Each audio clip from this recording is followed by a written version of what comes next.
შენ, რადგან ეს შენი ახალი შანსია. ჩვენ გეძებთ შენ, რადგან ეს შენი ახალი შანსია. მოკლედ, ახალი შანსის მფლობელი უკვე გამომავლინეთ. მე მინდა გითხრათ, რომ მე პირადად წელს არ მქონია ხმის უფლება. ყველაფერი გადაწყვეტილება მიიღო ჟიურის წევრებმა და იმ დროს, როდესაც ძალიან ბევრი ნაწერი შემოვიდა და ჟიურთან გადასაშვებ ნაწერებს ვარჩევდით, ანუ პირველი ეტაპის ნაწერებს, წავიკითხეთ თითოეული თქვენგანის გამოგზავნილი მასალა. ნახეთ ნახატები, ფოტოები და როდესაც ერთ მასალას ვკითხულობდი, ზუსტად ის სიტყვები ამოვიკითხე, რაც მე და ჩემს მეგობრებს არაერთხელ გვითქვამს შიდა საუბრების დროს.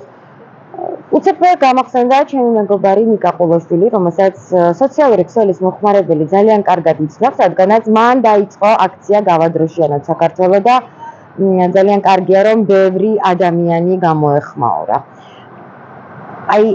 ამ ყველაფრის გათვალისწინებით მე ტელეკომპანია ახალთან, ჟურნალ სისარტყელასთან და ფესტივალ ახალ შანსთან ერთად გადავწყვიტე, რომ დაგვეწესებინა ნომინაცია აღმოჩენა და წელს ნომინაცია აღმოჩენის მფლობელი გახდა აძვის საშუალო სკოლის მე-9 კლასელი აკაკი გუზიტაშვილი.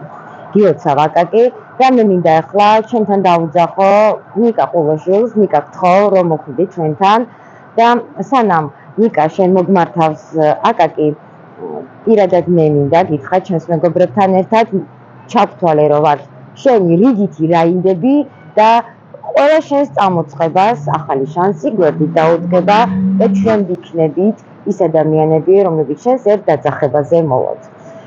ნიკა, მადლობა პირველ რიგში, რომ როგორც ყოველთვის ხარ ჩვენთან ერთად და ხარ ჩვენი მეგობარი და მადლობა მეგობრობისთვის.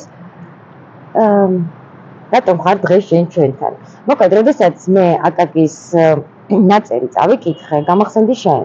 ზუსტად შენ გქონდა ის იდეა და არაერთხელ გვისაუბრია ჩვენ იმაზე, რომ დროა შეიქმნას რაღაც ისეთი გაერთიანება, რომელიც ნებისმიერი სტიქიური უბედურების, ნებისმიერი საგანგაშო მდგომარეობის დროს გამოყენებადი იქნება და ჩვენ ვიპოვით გზას მანამ, სანამ ურემი გადაბრუნდება. მე გითხარი, რომ უნდა მოსულიყავი ჩვენთან და შენც მიგემართა აკაკისთვის, იმიტომ რომ მე შენში დავინახე ის პატარა ნიკა, ის პატარა აკაკი, რომელიც დღეს ჩვენი აღმოჩენა გახდა. აკაკის იდეის შესახებ და სწორი მიდგომის შესახებ, სახელმწიფოებრივი მიდგომის შესახებ, მეც შენგან გავიგე და მაშინვე გამიჩნდა ის აზრი, რომ ეს ის ბავშვია, რომელსაც შეუძლია სამყარო შეცვალოს უკეთესობისკენ. იმიტომ რომ ასეთი ნათელი აზრები ზუსტადაც რომ ატრიალებს დედამიწას. ამიტომ დასაფასებელია ეს ბავშვი და დასაფასებელია მისი აზრი. კი, ჩვენ გვერდით დაუდგეთ, კი, მე სიტყვას ვაძლევ რომ ჩავალ, გავესაუბრები, შევჯერდებით რაღაცა უკეთეს იდეაზე, ჩემიც, მისიც შეჯერდება და რაღაცა უკეთეს შევქმნით იმისთვის, რომ უფრო გავალამაზოთ, უფრო უკეთესი გავხადოთ ჩვენი სამყარო. კი, ნამდვილად. ესეა. არ არის საჭირო რომ ვიღაცას ველოდით. ამ ბავშვმა ზუსტად დაგვანახა ის რომ არ არის საჭირო ვიღაცას ველოდით. ზეციდან თუ გვერდიდან, როცა შეგიძლია შენ თვითონ უნდა ააკეთო და მან ეს იდეა მოიფიქრა. ძალიან კარგია, დავეხმარო და დავუდგეთ ვერჩი. კი, ნამდვილად. თუმცა მე მინდა შენ პატარა საჩუქარი ჩვენგან საქართველოს დროშა და მოგეცი პირობა რომ ამ საქართველოს დროშით იქნება წლის ბოლო გადროშიანება ან წლის პირველი გადროშიანება უკვე 2026 წელს და ახალი შანსის სახელით ამ დროშას აღმართა და ეთქვა ეს პატარა საჩუქარი ჩვენგან და ყველაზე მთავარი ფესტივალის მეგობარი სიგელი, რომელიც გადმოგეცემათ ფესტივალ ახალი შანსისგან. დიდი მადლობა. თუ აკაკი წინააღმდეგი არ იქნება, თუ მოიცლის, მინდა რომ მასთან გავადროშიანო ერთ-ერთი ციხე. თავისავე რეგიონში, ჩვენს ძალიან ლამაზ ქართლში. ეს დიპლომით რა ვიცი, ჩემთვის მაგალითად ყველაზე პრესტიჟულია იყო ფესტივალის მეგობარი და მადლობა. დიდი მადლობა. აკაკი, მე კიდევ ერთხელ გეტყვით, რა გითხრა ბატონმა ნიკამ, ის მზად არის, რომ მასთან ერთად წახვიდე შენს რეგიონში, დროშის ციხის გადროშიანებაზე და დამიჯერე, რომ ეს იქნება ის პირველი ნაბიჯი, ის ახალი შანსი, რომელიც ჩვენგან გექნება. კიდევ ერთხელ გიმეორებ, რომ მიგვიღეთ ჩვენ და ჩვენი მეგობრები შენს რიგით რაიმდებათ და ყველა საქმის წამოწყებაში შენს გვერდით ვიქნებით.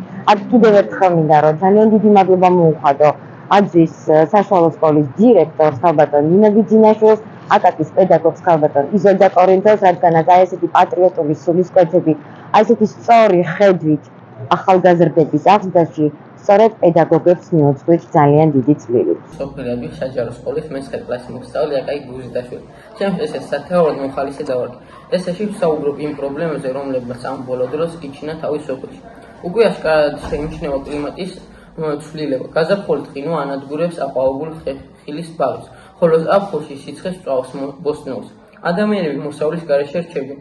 15-20 წლის შემდეგ იქრობ ყველაფერი შეიცვლება. ვიცი რომ არსებობს სპეციალური მანქანები, რომლებიც სითბურს აფქვევენ და ყინვას ებრძვის. გამოიგონებენ ალბათ ისეთ მანქანებს, რომლებიც მაღლიდან მორწყავს ხილის ბაღებს. ნაყოფი როგორც ბებია ჩემი ამბობს, ხუნში ჩაიყენებს წყალს და გადარჩება. ოცნებ ასეთი მანქანები შევიძინო და უსასრულოდ დავეხმარო ადამიანებს. თუ გავიხსენეთ თბილისში მომხდარ წყალდიდობას, შოვის ტრაგედიას, ხარაგაულის რაიონში მიმდებარე პროცესზე. მართლაც ხილად უნდა ვიყოთ. მინდა მყავდეს რაინდების ჯგუფი და მიწისძვრის წყალდიდობის ხანძრის მეწყერის დროს დავეხმარო ადამიანებს. ერთმანეთს ტელეფონის ან სოციალური ქსელის საშუალებით დაუკავშირდებით. ოცნებ მაქვს შევიძინო ყველგან მავალი მანქანა და ყველას დავეხმარო. მინდა იცოდეს რომ მიყვარს ცხოველებისა და ფრინველების მოვლა. სახლში მყავს ძაღლები და კურდღლები. ვიცი ბოსტნეულის ხილის მოყვანა და მოვლა. არ სამართლიანი და ვერ ვიტან უპასუხისმგებლობას. მინდა წარმოგიდგინოთ ჩემი ნახატი, ბებერი მუხები. ეს ნახატი გოდერძი ჩოხელის ლექს მაგონებს. მოათხოვილი და სხვაგან წაიღებს, ამ მიწის დარს და მიწის საფიქრას. რისთვის მოვედი კერას გაიგებ, მოათხოვილი და სხვაგან წაგიყვანს, მოათხოვილი და თურთული ცინაზით, მიწაზე თეთრად დაეფინება. და სონა მოაყუნურაფერი, ყუნურაფერი ნუ გეწყინება. ახალი შანსი